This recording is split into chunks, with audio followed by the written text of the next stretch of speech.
Beaucoup croient que Dieu tolère tout tant qu'on se dit croyant. Mais la Bible raconte autre chose. Elle révèle des péchés si graves, si dévastateurs, qu'ils ont déclenché la colère directe du ciel. Et voici le plus troublant. Ces fautes sont encore commises aujourd'hui. Vous pensez que cela ne vous concerne pas? Détrompez-vous. Ce que vous allez découvrir pourrait bouleverser votre vision du péché, du pardon et de votre propre vie. Peu osent en parler, mais aujourd'hui, vous saurez la vérité. Il y avait autrefois deux cités, florissantes à l'œil nu, mais pourries jusqu'à la moelle, Sodome et Gomorrhe. Leur richesse n'était qu'un écran de fumée, dissimulant la luxure, l'immoralité et un rejet brutal des lois divines.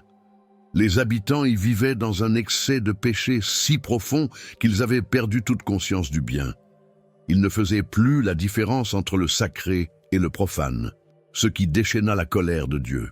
Ce n'était pas uniquement leur débauche sexuelle qui les condamna, mais surtout leur obstination à rejeter tout appel à la repentance. Même lorsque Lot, le neveu d'Abraham, tenta de préserver une once de moralité, il fut moqué. La visite des anges, venus prévenir de la destruction, révéla le degré d'avilissement de la population. Ils tentèrent d'abuser des envoyés célestes. Là, l'abus atteignit un sommet d'ignominie. Face à un tel abîme de péché, le jugement divin tomba sans délai. Feu et soufre s'abattirent du ciel. Une destruction si violente qu'elle réduisit Sodome et Gomorrhe en cendres. Ce châtiment fut une réponse à une vie sans repentance, dominée par la luxure, la violence et le mépris de Dieu. Ce n'est pas juste une histoire ancienne, c'est un avertissement. Aujourd'hui encore, les ombres de Sodome planent sur nos sociétés. Quand l'immoralité devient norme, quand les lois divines sont tournées en ridicule, la destruction est à la porte. Dieu n'a pas changé. Sa justice est toujours aussi parfaite. Ce récit nous pousse à regarder autour de nous et en nous-mêmes. Le destin de la femme de Lot, transformée en statue de sel, souligne une vérité profonde. On ne peut suivre Dieu en gardant les yeux tournés vers le péché. Elle regarda en arrière, regrettant cette vie de péché. Son cœur était encore là-bas, à Sodome. Beaucoup de croyants aujourd'hui veulent suivre Dieu tout en gardant un pied dans le monde. Et que dire des filles de Lot qui, après la catastrophe, dans une peur panique, choisirent une voie aussi condamnable que celle qu'elles avaient fuie. Pensant assurer leur descendance, elles tombèrent dans l'inceste avec leur père, donnant naissance à Moab et Ammon. Deux peuples marqués dès leur origine par une déviance morale et spirituelle. On voit ici comment une génération imprégnée de péché laisse une empreinte durable sur la suivante. Les conséquences du péché ne s'arrêtent pas à l'individu. Elles touchent la famille, les enfants, les nations. La morale s'effondre comme un château de cartes lorsqu'elle repose sur l'ignorance volontaire des lois de Dieu. Mais ce récit n'est pas que des espoirs. Il nous appelle à la repentance, à la vigilance. Dieu est miséricordieux, mais sa patience n'est pas éternelle. Chaque acte compte. Chaque choix façonne notre avenir éternel. Sodome et Gomorrhe furent détruites, mais Lot fut sauvé. Il y a toujours une porte de sortie pour ceux qui choisissent l'obéissance. Et c'est justement cette notion de justice et de châtiment qui prépare le terrain pour un autre événement tragique de la Bible, le crime commis à Gibéa, où une perversion similaire faillit anéantir une tribu tout entière. Vous êtes-vous déjà senti perdu, déconnecté de qui vous êtes vraiment, sans savoir quel est le plan de Dieu pour votre vie? La vérité, c'est que vous n'êtes pas ici par hasard. Dieu a un but pour vous. Et je veux vous aider à le découvrir. C'est pourquoi j'ai créé 3 e-books qui transformeront votre parcours avec Dieu. Cliquez sur le lien dans le commentaire épinglé et commencez votre transformation dès maintenant. Dans les collines d'Israël, au sein même du peuple élu, un événement glaçant éclata, rappelant sinistrement les jours sombres de Sodome. À Gibéa, une ville de la tribu de Benjamin, un crime odieux fut commis. Une femme fut brutalement violée et laissée pour morte par des hommes sans conscience. Ce n'était pas une nation païenne, c'était Israël. Le péché, quand il n'est pas confronté, s'infiltre même dans les lieux sacrés. L'hospitalité, valeur sacrée dans la culture hébraïque, fut ici bafouée. Un vieil homme offrit le gîte à un voyageur et sa concubine. Mais durant la nuit, des hommes de la ville assiégèrent la maison, exigeant qu'on leur livre l'homme pour en abuser. Un écho terrible de la luxure de Sodome. Au final, c'est la femme qui fut sacrifiée à leur appétit de violence et son corps sans vie, découpé en 12 morceaux, servit de cri d'alarme. Ce geste choquant déclencha une onde de choc dans tout Israël. La colère monta. Les autres tribus, horrifiées, se rassemblèrent. Ce n'était plus une simple affaire locale, mais un outrage national. Le péché d'une ville devenait la responsabilité d'un peuple. Ils demandèrent justice. Mais la tribu de Benjamin, au lieu de livrer les coupables, choisit la protection de leur fils indigne. Ce refus d'agir entraîna l'irréparable, une guerre civile, frères contre frères, des pères contre leurs propres neveux. Le peuple de Dieu s'entre-déchira, et la tribu de Benjamin fut presque exterminée.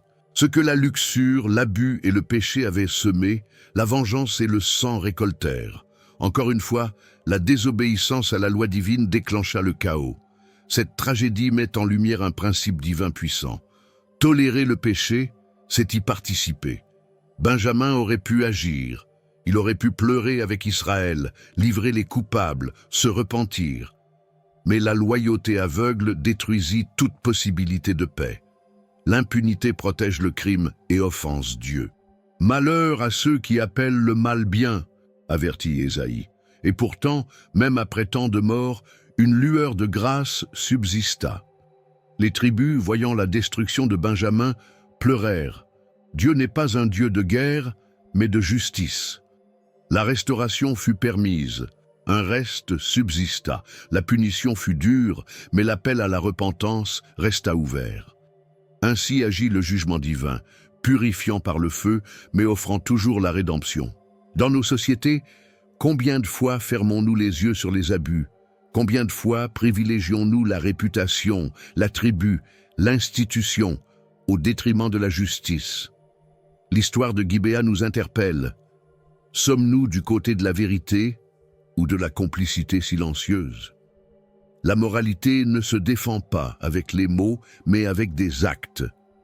Le crime à Gibéa n'est pas un simple récit ancien. Il est un miroir. Et ce miroir nous demande: que faisons-nous lorsque l'injustice frappe à notre porte? Osons-nous dénoncer ou choisissons-nous le silence qui tue? En défendant le mal, Benjamin attira sur lui la destruction. La justice de Dieu n'oublie pas, mais son cœur de père espère toujours notre retour. Et c'est justement dans ce contexte de chute morale que surgit une autre histoire, celle des filles de Lot, marquée par la peur, l'inceste et la naissance de peuples qui deviendront ennemis d'Israël. Le contenu vous a plu et il a fait une différence pour vous? Cliquez sur « Merci » et soutenez notre travail. Après la pluie de feu et de soufre, après la destruction absolue de Sodome et Gomorrhe, un silence pesant s'abattit sur les montagnes où Lot et ses filles avaient trouvé refuge. Elles avaient tout perdu, leur maison, leur mère, leur peuple. Dans leur esprit, le monde entier avait disparu. Et la peur, cette conseillère redoutable, s'insinua dans leur cœur. Elles regardèrent autour d'elles et n'y virent que solitude. Pas un homme à l'horizon. Pas d'avenir. Alors, dans cette panique mêlée de désespoir, elles imaginèrent l'impensable. Elles firent boire leur père, Lot, jusqu'à l'ivresse et se couchèrent avec lui. Ainsi naquirent 2 fils, Moab et Ben-Ammi, pères des Moabites et des Ammonites, des peuples marqués dès leur origine. L'histoire est choquante. L'inceste n'est pas simplement un tabou social, c'est une offense aux lois divines. Le Lévitique est catégorique à ce sujet, mais ici, ce n'est pas juste la faute de 2 filles égarées, c'est le résultat d'un environnement saturé d'immoralité. Elles avaient grandi à Sodome, entourées de péchés, de luxure, d'un quotidien sans repère spirituel. Et ce que l'on absorbe finit toujours par rejaillir. Cette scène est un exemple frappant des conséquences à long terme d'une vie sans Dieu. Même après avoir été sauvées de la destruction, Elles reproduisent un comportement corrompu. Et combien de fois, même après avoir été délivrés, continuons-nous à agir selon nos anciennes habitudes? C'est là que la repentance devient vitale. La délivrance sans transformation est incomplète. Moab et Ammon ne furent pas des peuples neutres. Ils devinrent ennemis d'Israël, adorateurs d'idoles, souvent associés à la luxure et à l'idolâtrie. Le culte de Baal-Péor, qui séduisit tant d'Israélites dans le désert, fut pratiqué par ces nations. Le péché des mères porta des fruits amers dans la génération suivante. Ainsi, les décisions d'aujourd'hui façonnent l'histoire de demain. Mais Dieu, dans sa sagesse infinie, a même su tirer du bien à travers cette lignée. Ruth, la Moabite, fut l'arrière-grand-mère de David, et donc une ancêtre de Jésus. Comme pour dire que la grâce divine peut redéfinir même les origines les plus sombres. Ce n'est pas l'origine qui détermine le destin, mais l'ouverture à la rédemption. Les filles de Lot nous montrent aussi à quel point la peur peut déformer la foi.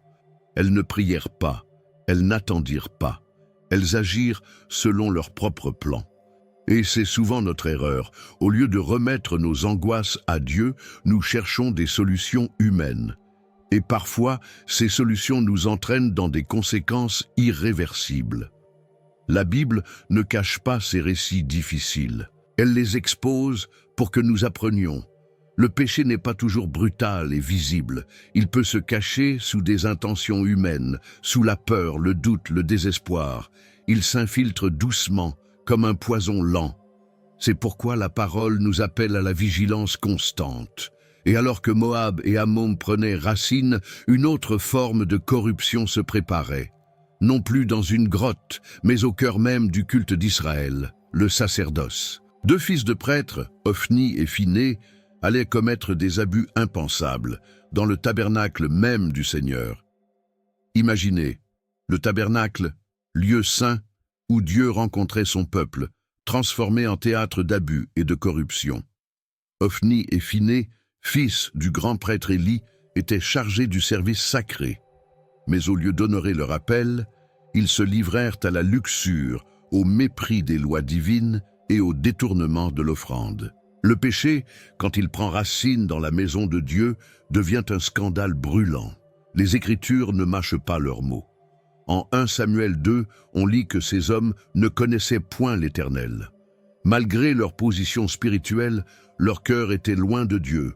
Ils couchaient avec les femmes qui servaient à l'entrée du tabernacle. Ils prenaient par la force les meilleures parts des sacrifices. Ce n'était plus un sacerdoce, mais une exploitation. Le sacré devenait souillé. Leur père, Élie, voyait, mais ne réagissait que faiblement. Il leur parlait, les réprimandait mollement, mais sans action concrète.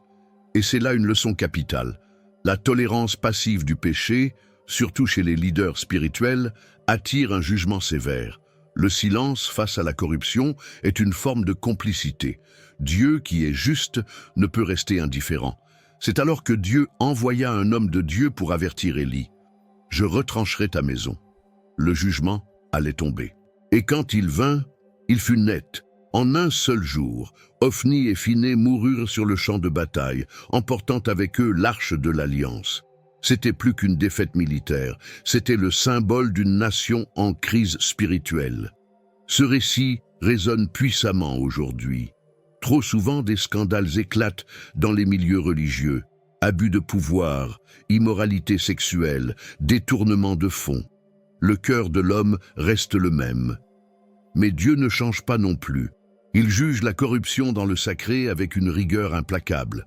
Et pourtant, il continue d'appeler à la repentance. Même au milieu de ce chaos, une lueur d'espoir se profilait, Samuel. Un jeune garçon, consacré dès l'enfance, fidèle, obéissant. Il entendit la voix de Dieu alors que les autres étaient sourds. Là où Ophni et Phinées avaient échoué, Dieu préparait une relève. C'est une promesse pour tous. Le mal ne triomphe jamais longtemps quand Dieu est à l'œuvre. Ce récit nous interroge personnellement. Que faisons-nous du sacré? Respectons-nous vraiment ce que Dieu appelle saint? Ou avons-nous, nous aussi, laissé entrer la légèreté, la corruption, la routine dans notre service? Le tabernacle d'aujourd'hui, c'est notre cœur. Y a-t-il encore la crainte de Dieu dans nos vies? Ou avons-nous remplacé le feu sacré par des feux étrangers? Et si Ophni et Phiné ont souillé le temple, d'autres dans l'histoire ont entraîné le peuple entier dans l'idolâtrie. Car bientôt, ce ne sera plus 2 prêtres dévoyés, mais des milliers d'hommes séduits par la luxure spirituelle du culte de Baal-Péor. Le peuple d'Israël, après tant de miracles, marchait vers la terre promise. Mais voilà qu'avant même d'y entrer, un piège invisible les attendait. Ils campèrent à Chittim, et là les fils d'Israël commencèrent à se livrer à l'immoralité sexuelle avec les filles de Moab. Ce qui semblait au départ être une simple attirance charnelle se transforma en une alliance avec l'idolâtrie la plus vile, le culte de Baal-Péor. Ce culte était un mélange pernicieux de luxure et de paganisme. On y pratiquait des orgies rituelles, des sacrifices impurs, parfois même humains.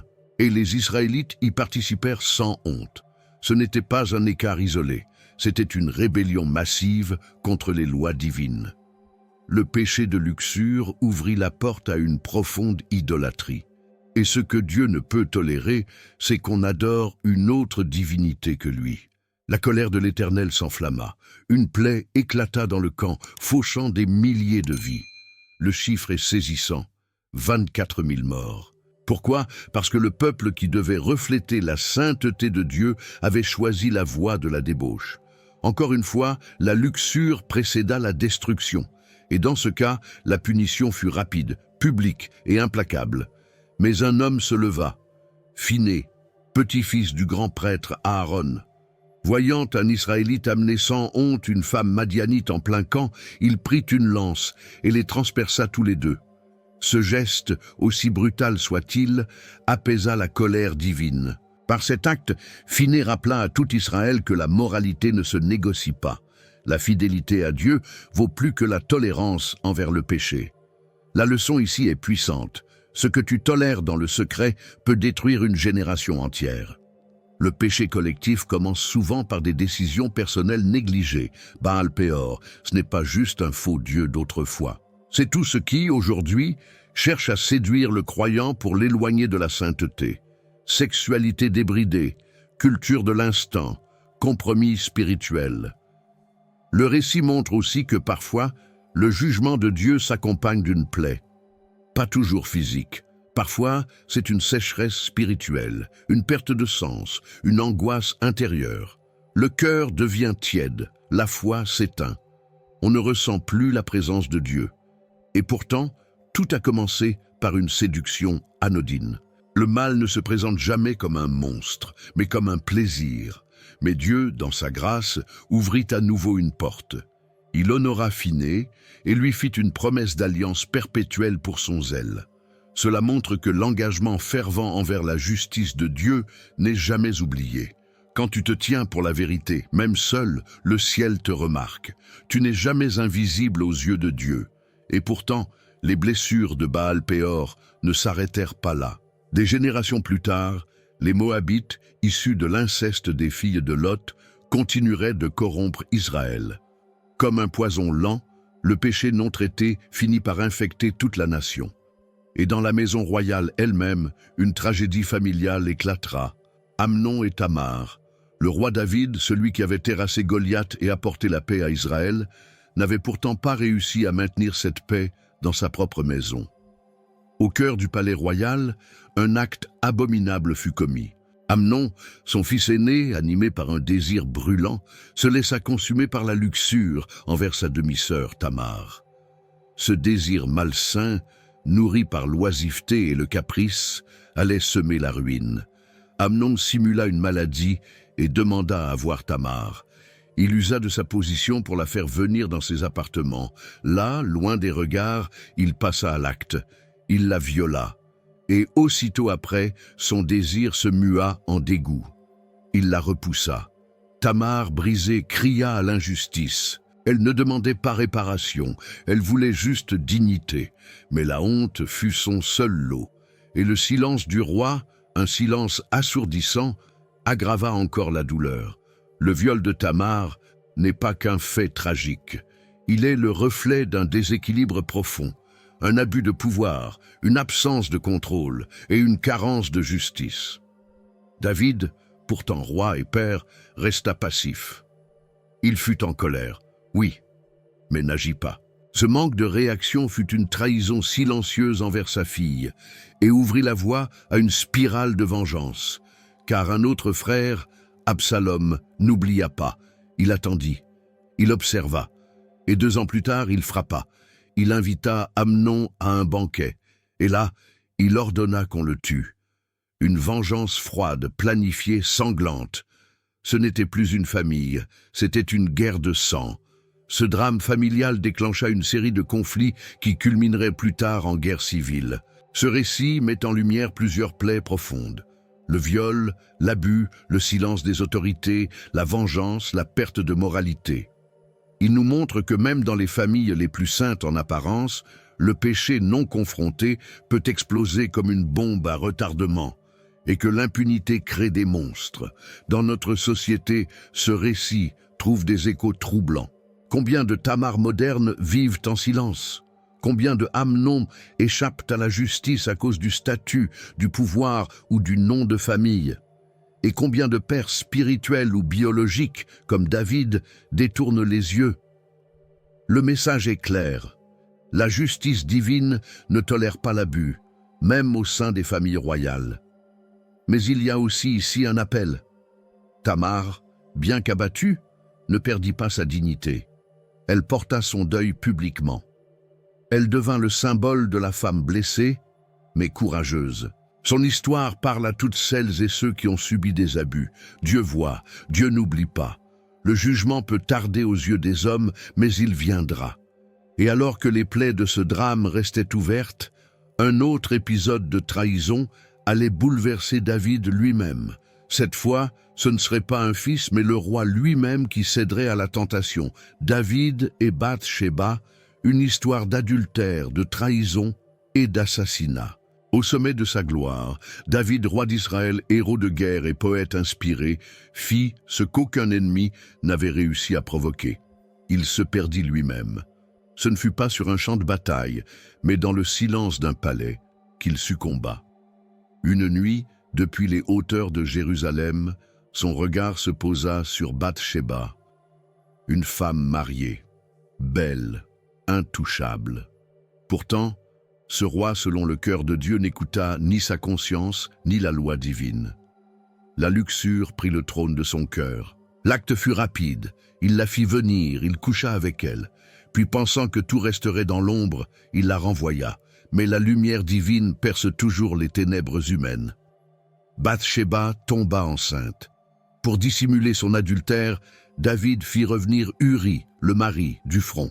Mais ce soldat juste et intègre refusa de jouir du confort du foyer alors que ses frères combattaient. Face à cet honneur qui le condamnait en silence, David choisit la voie la plus sombre, l'assassinat déguisé. Il écrivit une lettre, un ordre de mort, qu'il remit à Uri lui-même. Celui-ci la porta sans savoir qu'elle scellait son destin. Joab exécuta les instructions. Uri tomba au combat, non pas par l'épée ennemie, mais par la trahison de son roi. Une fois le mari mort, David prit Bath-sheba pour femme. Tout semblait maîtrisé, mais Dieu avait vu, et Dieu parle toujours. Le prophète Nathan arriva avec une histoire, une parabole d'un riche qui vole la brebis unique d'un pauvre. David s'indigna, exigea justice, et là, la phrase tomba comme une épée, « Tu es cet homme ». Ce choc ouvrit les yeux du roi. Il reconnut sa faute. Il s'effondra. Le psaume 51 en témoigne. « J'ai péché contre toi seul ». Il implora le pardon, non pas pour éviter le châtiment, mais pour retrouver la présence de Dieu. Et Dieu pardonna. Mais les conséquences du péché restèrent. L'enfant issu de cette union mourut. Les tensions éclatèrent dans sa maison. La violence, l'inceste, la trahison devinrent monnaie courante dans sa lignée. La faute d'un homme, même repenti, n'est jamais sans écho. C'est là une vérité biblique puissante. Le pardon de Dieu est parfait, mais les effets du péché laissent des traces. Pourtant, cette histoire ne se termine pas dans l'ombre, car de cette même union naquit Salomon, celui que Dieu choisit pour construire le temple. Et de cette lignée, Dieu fit sortir Jésus, le Messie. C'est le miracle de la grâce. Dieu ne gomme pas les erreurs, il les transforme.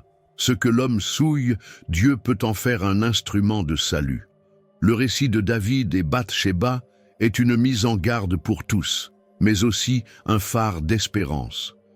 Il rappelle que nul n'est au-dessus de la loi divine, pas même un roi. Il révèle que l'adultère, la trahison, l'assassinat ne sont pas des points finaux quand on se repent avec un cœur brisé. Et il montre que même les pires décisions peuvent, dans la main de Dieu, faire éclore un plan plus grand que notre péché. C'est une invitation à l'humilité, une exhortation à la vigilance, et une preuve éclatante que face au jugement divin, la repentance sincère ouvre toujours la porte à la restauration. Ce que vous venez d'entendre n'est pas qu'une leçon d'histoire, c'est un appel personnel. Ces récits bibliques sont des avertissements vivants, mais aussi des portes ouvertes vers la repentance, la restauration et la vie nouvelle. Alors, que choisirez-vous? L'indifférence ou le retour à Dieu? Prenez le temps de réfléchir, priez, examinez votre cœur. Et si ce message vous a touché, abonnez-vous à la chaîne, activez les notifications et continuez ce chemin de vérité. Votre transformation commence maintenant. Vous croyez avoir tout vu? Attendez de découvrir pourquoi Dieu a ordonné à un prophète d'épouser une prostituée.